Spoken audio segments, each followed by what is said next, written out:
I work for the Organization for Prostitution Survivors, also known as OPS, and my role there is as a CSEC advocate. And a CSEC advocate is a commercially sexually exploited children advocate. So I work with youth who are being trafficked or in the sex trade, in all phases of that. So whether they're just getting in, so prevention, them being in it, and then them exiting, and some have been out for a while. So I give all sorts of support. So I would say a large percentage of my youth are homeless, because homelessness is just not having a stable place to live, and that includes like couch surfing shelters. A lot of what I see is youth in the foster care systems, youth of color, specifically Black girls.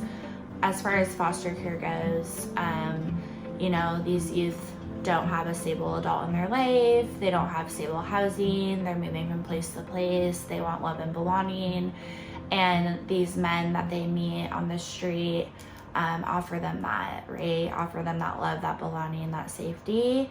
And so a lot of times, I would say probably about 80% of the youth I work with have been in the foster care system at some point or currently in the foster care system. And then, youth of color, right? They're more marginalized in those communities. And that's a huge, risk factor.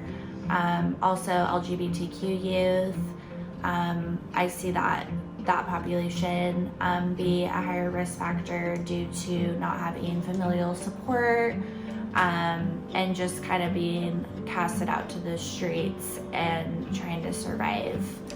That intersection of homelessness and trafficking happen where it's like you need to get your needs met, your basic needs, which every human being has the right to have a safe place to live, food, water, shelter, but the reality is not everyone does, right? And so they do what they need to do to survive, and get their needs met. So I'm a survivor of sex trafficking. I was in the life from age 15 to 20, and I had never been in the foster care system necessarily.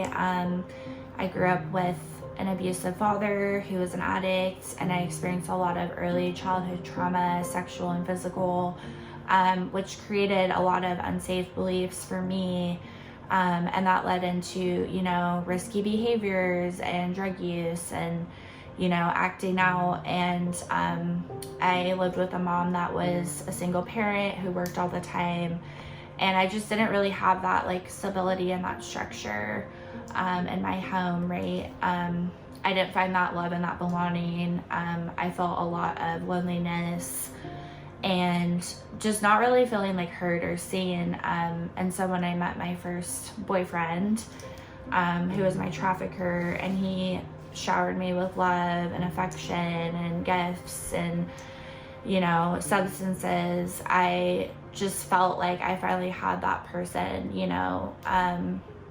and that led me down a really dark road, with him and then with other guys. And then it just became a part of, what I knew how to do to get my needs met.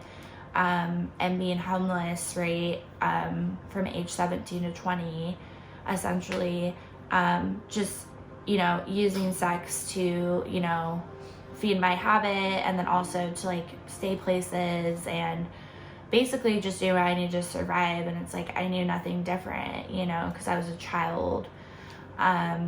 And my brain development, right, like my prefrontal cortex hadn't developed. I had no ability to make decisions that were rational. And that led me down this road. And for a long time, I was ashamed and blamed myself. But in reality, it was like I had no choice in that. It was just what I knew, and I was preyed on, and I was victimized.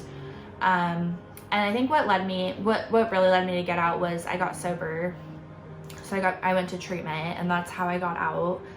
Not really even knowing what had happened to me or knowing that I was a survivor or that, I was, preyed on. And so, getting out of that life and starting my journey in recovery, from substances, I soon came to that point where I started healing from, this abuse and this trauma I went through, and really acknowledging like what had happened to me when I was ready to acknowledge it.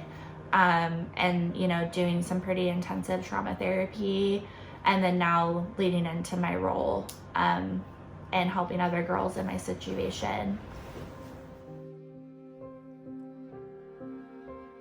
People with lived experience have this thing inside of them, right, where they can connect with someone in a way where someone who doesn't have lived experience can't. And it's not saying people without lived experience can't like help someone, but it's like this space within you, this like this wound, right, that you get to like mirror, and you connect in a different way, and using that lived experience, to like create change and to create hope. And it's just a different level of healing, right, for these women and these girls. Helping people find empowerment and healing through that like is the way out in a lot of ways. And I do believe that connection, human connection and like empathy and relationship building is the way out.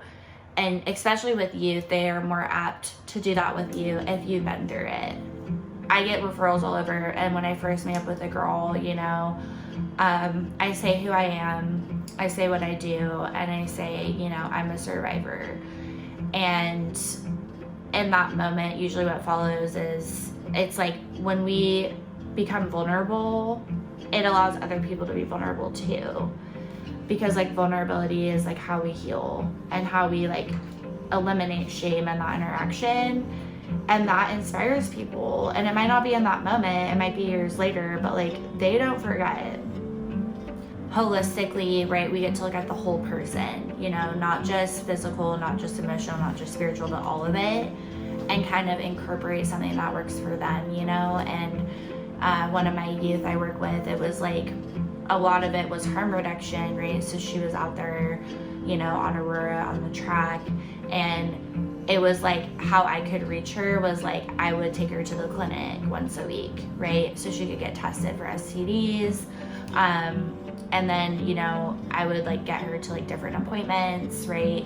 And so that is a way of being like holistic and harm reduction, right? Because the reality is it's like we can pretend it's not happening, but it is.